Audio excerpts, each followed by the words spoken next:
ప్రపంచవ్యాప్తంగా ఫుట్బాల్ అభిమానులు ఎంతో ఆసక్తిగా ఎదురుచూస్తున్న 2026 ఫిఫా ప్రపంచ కప్కు రంగం సిద్ధమైంది.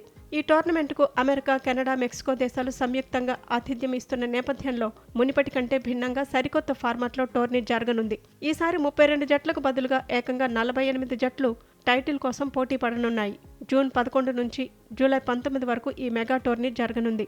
ఈ టోర్నమెంట్లో 48 జట్లను 12 గ్రూపులుగా విభజిస్తారు. ప్రతి గ్రూపులో 4 జట్లు ఉంటాయి.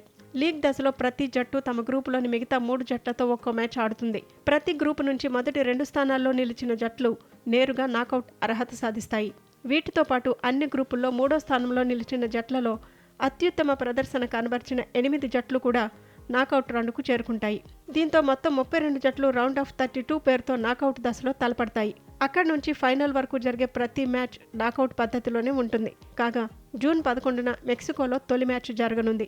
జూలై 19న న్యూజెర్సీలో ఫైనల్ పోరు జరుగుతుంది.